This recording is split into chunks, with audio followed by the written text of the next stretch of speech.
So I think it's recorded. So this talk comes out of the fact that when Kant is going on, I'm usually juggling several things at a time. So for example, if someone is speaking and if the person who is supposed to speak next isn't even logged into the website, I will send them an email to say, by the way, you're speaking in 10 minutes, so you should get ready. So Ariane was giving a talk, and I had to send such an email. And I remember hearing in sort of vaguely a statement that said that someone proved that the permutation is determined by the number of fixed points of its powers. And then I just sort of heard that one sentence. And by the time I got back to the talk, of course, the thing was so far in, I had no idea what was going on. In most cases, then I could go back and look at the recording of the talk, but Ariane's talk wasn't recorded, so I actually had no idea what she spoke about. But I did hear this one sentence, and I wrote her and asked her about it, and she sent me a paper by a guy named Deng and said it's lemma such and such in his paper. And I looked at the paper, and the paper was written in a sort of a mathematical language I didn't understand. And in that case, it's easier just to try to prove the result than to figure out what this person's paper is about. So, so that is sort of the origin of this. And I do not think that there's probably anything new in what I wrote, but it's just writing down the result. So this is the statement. I want to take a set X, which can be finite or infinite. And I hope this is visible because I didn't have time to make slides. So we look at the group of permutations of this set X. So if sigma is a permutation, we look at the powers of sigma, the positive powers, sigma, sigma squared, sigma cubed, and so forth. So these are bijections from the set to itself, and there will be a certain number, perhaps, of fixed points. So we have this fixed point counting sequence. So if sigma is a permutation on the set X, f of sigma to the k is the number of fixed points of sigma to the k. And this script f of sigma is the sequence of number of fixed points. So the question is, so this is a sequence of non-negative numbers. Not necessarily non-negative integers, because you could have sets that are infinitely large and have any cardinal number you want, and cardinality is completely irrelevant here. So you have a set of cardinal kappa for any kappa. And the question is, to what extent does the sequence determine the permutation? So the permutation, any permutation, decomposes into cycles. And two permutations are equivalent, or as Carlos was saying earlier, conjugate.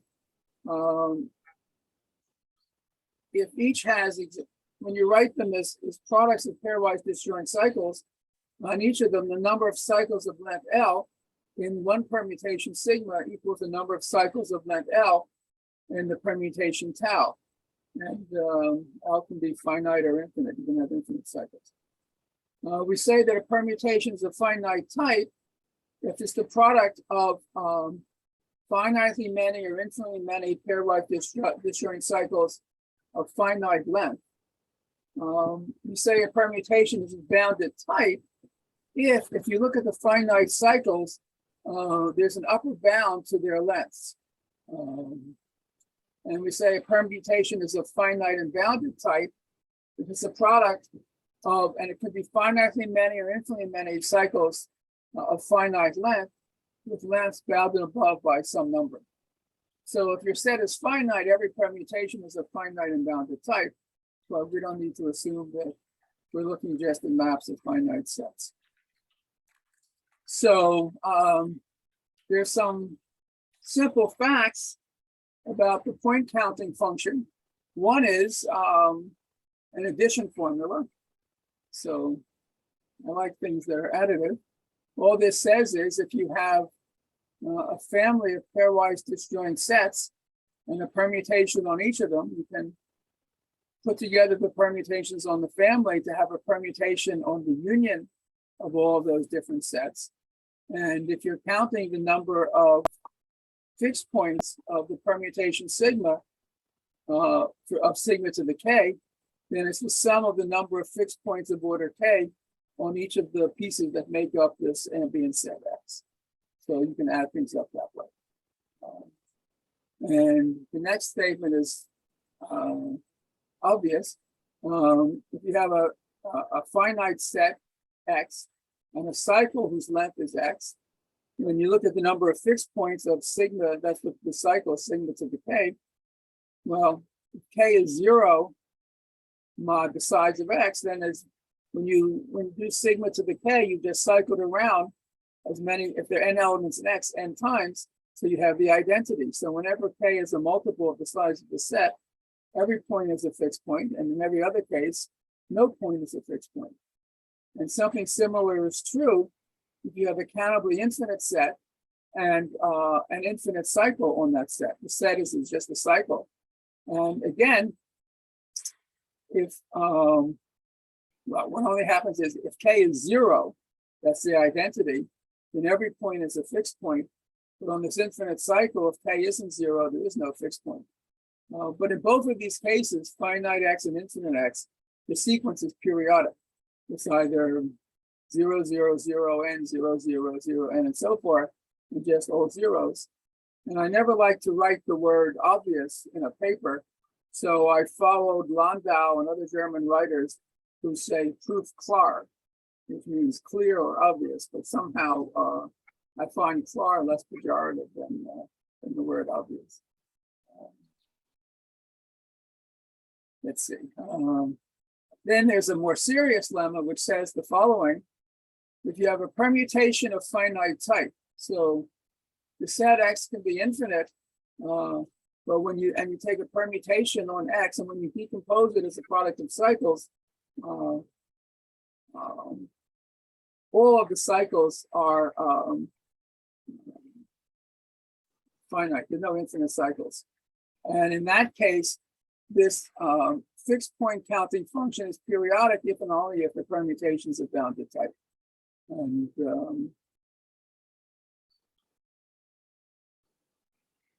so for permutations of finite type, periodicity of this fixed point sequence is equivalent to being of bounded type. There's an upper bound for the lengths of cycles. So that takes a little bit to prove, but then one can state the following as a simple theorem. If you have a non-empty set X and a permutation on X, the fixed point counting sequence is periodic if and only if the permutation is of bounded type. So this doesn't mean that there are no infinite cycles. It means that if you just look at the finite cycles, they are of bounded length. So your permutation consists of any number of infinite cycles and any number of finite cycles, but the lengths of just the finite cycles are bounded. And one of the things that comes up in the proof is the following statement, which says the following: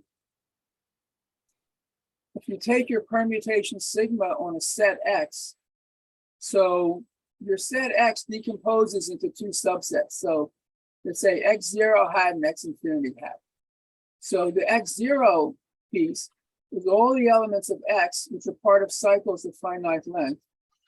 And the X infinity piece is the set of all elements of X which are parts of cycles of infinite length. Now, if you restrict sigma to both of these sets, they give you permutations on each of these sets. So sigma 0 hat is a permutation on this set, and sigma infinity hat is a permutation on this set. And when you are looking at the fixed point counting function of sigma, is completely determined by the fixed point counting function on the X0. So the fixed point counting sequence of a permutation is determined by the restriction to sigma of sigma to the cycles of finite length in the cyclic decomposition. So this is of interest for the following reason. So the result, which Ariana said was proved by Deng, but other people have subsequently meeting this morning, told me seems to be have been proved by many different people in many different contexts, is that for a permutation on a finite set, the number of fixed points determines the permutation. The number of fixed points of powers of sigma determines the permutation. But that cannot be the case for permutations on an infinite set, because the number of fixed points doesn't see the part of the set which belongs to cycles of infinite length. So the only chance you have of reconstructing a permutation from the fixed point counting function is for a permutation that has no infinite cycles. Or if you like, what you can reconstruct is the action of the permutation on the sort of the finite piece of the subset X. So that's the point of this statement. So then, just to see some examples, here are just some constructions of this fixed point counting function. So let's just take a 4 cycle in S4. So this is the cyclic decomposition of the powers of sigma. This is sigma, sigma squared, sigma cubed, and sigma to the 4th, which is the identity. So the number of fixed points for these successive powers of sigma, you get 0, 0, 0, 4, and then it repeats. So the fixed point counting function is periodic, and the period is 0, 0, 0, 4. Let's look at a more curious example. Suppose I take a permutation, this permutation in S8. So if I write it as a product of disjoint cycles, it's 1, 2, 3, 4, 5, 6, 7, and 8. So sigma to the first power has just one fixed point, 1. And if you look at the cycle structure of the powers, sigma squared has 5 fixed points. Sigma cubed has 4. Sigma to the 4th has 5. Sigma to the 5th has 1. And sigma to the 6th of the identity, so it has 8. So for this permutation, the fixed point counting function is periodic of degree 6, or period 6, and this is what the period looks like. If you take something like this permutation in S8, which is a 3 cycle and a 5 cycle, you do the almost instantaneous calculation. This has period, this permutation is order 15. The fixed point counting function will be periodic, period 15, and this is what it looks like. If you take this more interesting permutation, you take the positive integers and you take the permutation, which is just an infinite product of 2 cycles, 1, 2, 3, 4, 5, 6, 7, 8, and so forth. Then what does the fixed point counting function look like? If you take sigma to an odd power, so this permutation, for example, has no fixed points, and it has order 2. So sigma to any odd power has no fixed points, but sigma to an even power is the identity, so we'll have all of north fixed points. So in this case, the fixed point counting function is period 2, and this is what a period looks like. You could take the set of integers in the permutation, which sends x to x plus 2. So this is a product of 2 infinite cycles. And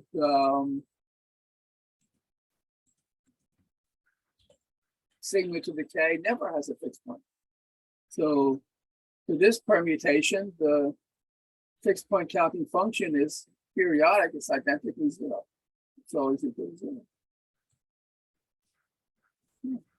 Here's a nice permutation. the cyclic decomposition is a 1 cycle, a 2 cycle, a 3 cycle, a 4 cycle, and so forth, an n cycle for every n. So this is an infinite product of disjoint cycles of lengths 1, 2, 3, 4, and so on forever. And what are the number of fixed points of sigma to the k? So every element x is in a cycle of finite length. Sigma to the k of x is x, if and only if x is in a cycle whose length is a divisor of k. So the number of fixed points is the sum of the divisor function, just the sum of the number of positive divisors of k. And this is a function which goes to infinity, or sigma of k is certainly always at least k. And so this sequence is unbounded, and unbounded sequence is not periodic. Okay. All right, so the point is to know when and how does the fixed point counting function uniquely determine the underlying permutation. So here is an algorithm given the fixed point counting function, an algorithm that computes the permutation. So that's sigma be a permutation of x. As I remarked earlier, this fixed point counting function simply doesn't see any elements of x that belong to cycles of infinite lengths. So only if your permutation is of finite type, that is a product of finitely many or infinitely many cycles of finite length, only in that case might it be possible to reconstruct sigma from the fixed point counting function of sigma. So let's take some sequence of numbers that is the fixed point counting sequence of a permutation. And a finite type. If it's a finite type, that means there is a permutation of finite length, say L. So sigma to the L is the identity on at least those n elements. So this sequence is not identically zero. So it has to include numbers that are bigger than zero. So that L1 be the smallest positive integer such that sigma to the L1 is positive. Right? So you have the sequence. It's not always zero. So eventually you hit a term of the sequence which is non-zero. It could be 17 or it could be a measurable cardinal. It's some number which is just not zero. So L1 is the smallest power of sigma for which sigma to the L1 is greater than zero.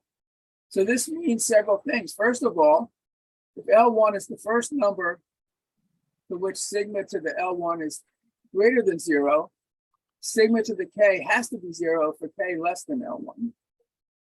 If sigma to the L1 is positive, it has a fixed point, then L1 is the length of the shortest cycle in sigma. If there were a cycle of length shorter than L1, then L1 wouldn't be the smallest exponent.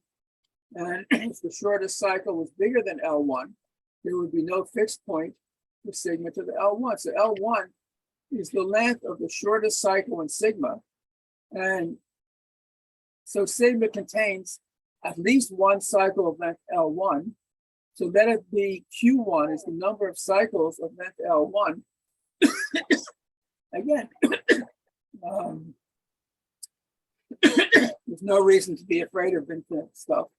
So Q1 is a non-zero, possibly infinite number. And so F sigma to the L1, the number of fixed points of sigma to the L1, is the number of cycles of length L1, which is L1 Q1. So that's what this number is. So there is a certain subset Y1 of X, which is all the elements of the set X that belong to one of these cycles of length L1. So the set Y1 contains exactly L1 Q1 elements. And if you restrict sigma to the set Y1, sigma restricted to Y1 commutes the element. So let's call tau 1 the restriction of sigma to y1. So tau 1 is a permutation of y1. And y1 consists of cycles of length L1. So if you look at the fixed point counting function of tau 1 restricted to y1, whenever k is a multiple of L1, the number of fixed points is just the size of the set. And whenever k is not divisible by L1, there's no fixed point. So the restriction of tau 1 to y1 has a fixed point counting function, which is periodic in this very basic way. Now, if it turns out x is equal to y1, you're done, because your permutation is just a product of Q1 cycles of length L1, and that's what your permutation is. That's what sigma is. So from the fixed point counting sequence, you've reconstructed sigma. But of course, that's not necessarily the case. So if x is different from y1, let x1 be x minus y1, everything in the set x. x1 is everything in x which isn't in y1. This is non-empty. And if you restrict sigma to x1, you get a permutation of x1. And by the addition formula for these fixed point counting functions, the number of fixed points of sigma is the number of fixed points of the restriction of sigma to y1, and the number of fixed points of the restriction of sigma to x1. So you have this addition formula. And the fixed point counting function for the restriction of sigma to x1 is your original fixed point counting function minus the fixed point counting function on this sort of periodic piece, which is something that looks like this. Now, so I want to look at x1 and the permutation sigma 1 on x1. So L1 was the smallest positive integer such that sigma to the L1 was positive. If you look at the permutation sigma 1 on x1, when k is equal to L1, this is 0. There are no fixed points of sigma 1 to the L1 because you've taken them all out of your set x and put them in this other set y1. So for the set x1 with sigma 1 acting on x1, the smallest positive integer such that sigma 1 to the L2 is positive has to be strictly bigger than L1.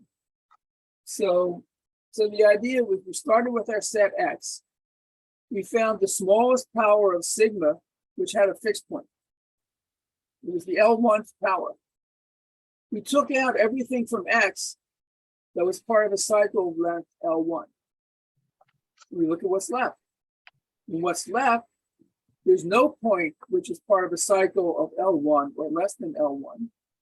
But everything is a product of cycle. Everything is a part of a cycle of finite length. So the smallest cycle in x1 has to have a length strictly bigger than L1. And now we repeat the process.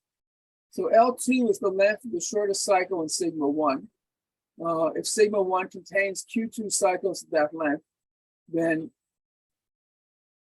the fixed point counting function for sigma 1 at L2 is L2 Q2.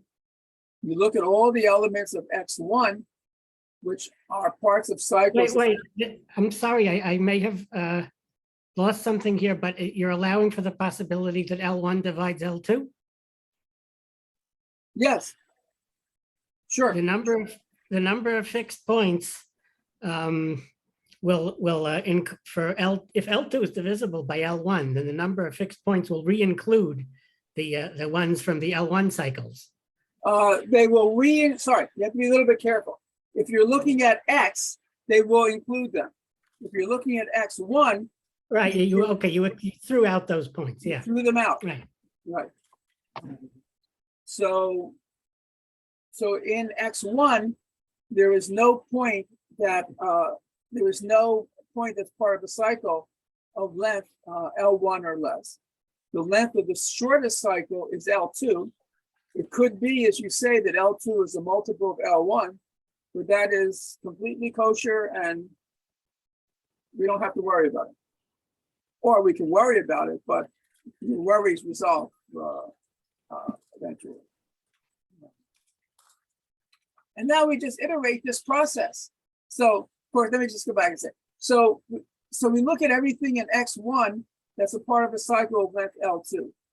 Now, if that's all of X1, we're done. And the permutation sigma that we started with is a product of cycles of length L1, Q1 cycles of length L1, Q2 cycles of length L2, and we have completely reconstructed the permutation from the fixed point counting function. If not, we throw away from X1 all the numbers, all the elements which are part of permutations of length L2, and we get a set X2, and we iterate this process. In X2, we look for the cycle of shortest length. It has to be bigger than L2. It'll have a length bigger than some length L3. And we just keep going and going and going. Now, two things can happen. You can go on forever. But if you go on forever, that means that there's no upper bound to the length of all your cycles. If you do have a permutation of bounded type, there is an upper bound to the length of all your cycles. So this process eventually stops. And we have, in fact, constructed a permutation sigma from the fixed point counting function. Okay, so that's the algorithm. So the algorithm deduces the structure of a permutation of finite and bounded type from its fixed point counting function. So let's just, here are just a couple of examples of what it looks like in practice, referring to some of the examples that I showed a few minutes ago. So suppose you have a fixed point counting function, which is periodic of period 4, and this is the period. So this says that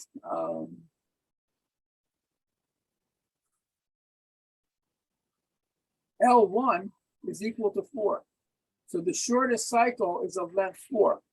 And this number, if the shortest cycle is of length 4, the number you expect here is not necessarily 4, it's a multiple of 4, it's the number of 4 cycles. But if this number is exactly 4, that means there is just one 4 cycle.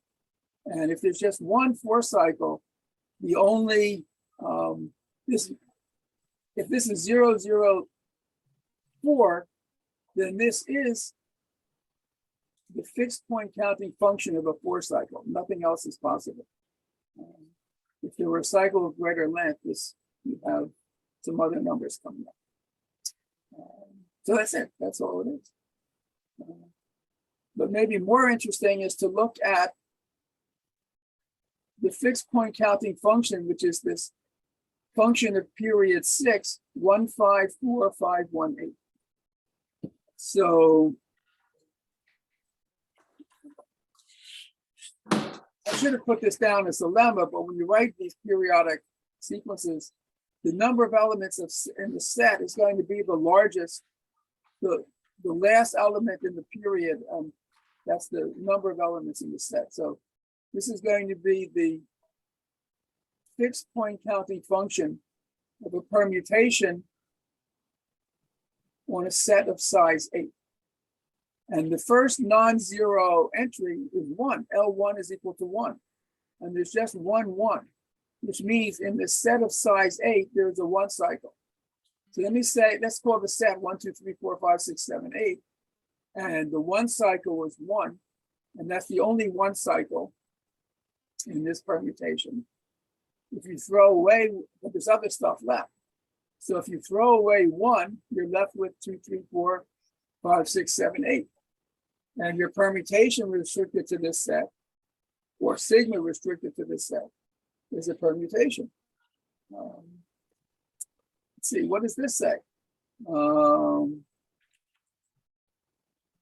Let's see. Sorry, this is so this is the set. This is the set X1. Now, what is the fixed point counting function on this set? By the addition formula, or in this case, the subtraction formula, would be one thing from one side to the other. The fixed point counting function for the permutation on this set is the original fixed point counting function minus the fixed point counting function for tau 1, which is just always 1. I'll just write it like this. And when you subtract, you get this sequence. So the fixed point counting function on this set is periodic with the period 6. And the first non-zero element is when L2 is equal to 2. And the number here is 4. They teach you that 4 is 2 times 2, which means there are 2 cycles of length 2. So in X1, the restriction of sigma to X1 has 2 cycles of length 2. I'll call them 2, 3, and 4, 5. So Y2 is the set 2, 3, 4, 5. And what's left from this set when I take away 2, 3, 4, and 5 is 6, 7, and 8. And when I calculate the fixed point counting function on 6, 7, 8, it's this minus this. This is what it is. So you see, actually, it's really periodic of period 3. L3 is 1, Q3 is 1. So there's 1 cycle of length 3. So on 6, 7, 8, the permutation is just 6, 7, 8. And from the fixed point counting function, I reconstructed my sigma. That's how this algorithm works. And there's some more examples. So from the point of view of arithmetic, you might be interested in what kinds of functions can occur as the fixed point counting sequence of some permutation. So let's see. So suppose you take an index set I, which is either finite, the first R positive integers, or the set of all the positive integers. Let Li be a strictly increasing sequence of positive integers, and Qi a sequence of non-zero numbers. So they don't have to be finite. It makes no difference. If you like finite things, make them finite. And for each Li and Qi, you define this a very simply periodic function, A of Li and Qi, where the K term of the sequence is Li Qi, when K is a multiple of Li and 0 otherwise. And then you take the sum of all these sequences. And you can just make the observation, if it matters. It doesn't, but if it matters, that because the Li's are increasing, even if this is an infinite sum, they're always just a finite number of terms. This, for any I, there are only finitely many non-zero terms in the sequence, A-L-I, Q-I. So the statement says the following. For every non-empty set X and every permutation sigma on X, the fixed point counting sequence Fx of sigma is a sequence of this form. That is, it's a finite sum of these sort of basic periodic sequences.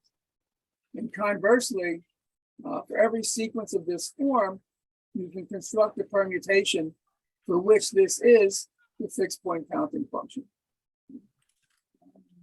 That's what it is. Okay. So let me just make these sort of final remarks. As I said at the beginning, this paper started with the talk by Ariane Masuda at Kant. And in the talk, she mentioned the theorem of Deng that the permutation of a finite set is uniquely determined by the number of fixed points of powers of the permutation. She sent me a copy of Deng's paper, which is written in a mathematical language I don't understand. And it's easier to prove the theorem than to try and figure out what's in the paper. So the first draft of this paper was posted on arXiv this morning, and almost instantly, evidently, Andrew Sutherland looked at the paper and wrote, another possible reference is that one can view this as a very special case of the Grothendieck-Lefschetz trace formula applied to an algebraic variety of dimension 0, defined by an integral polynomial f of x. And he refers to his paper on Sacco-Tate distributions. And then he says, of course, this is using a sledgehammer to kill a mosquito. And he also added a reference to another paper, which is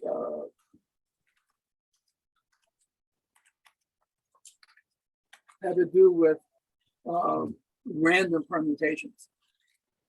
So I have no idea. So my understanding is from what Andrew wrote in a couple of emails is that the result for finite, the permutations of finite sets is a kind of folklore theorem, or at least in one form or another, it's in the literature. I don't know whether other proofs are as sort of simple or even trivial as the one that I gave. But it was also interesting to consider not just permutations of finite sets, but permutations of infinite sets. And evidently, there is another language in which people discuss this, which has to do with orbits on dynamical systems, or let's say discrete dynamical systems. And but all I was trying to do was to understand the statement of Ariane, which I heard in passing, and I thank her again for her talk, because it got me to think about this for a week or so. And that is all I have to say. So thank you all. All right.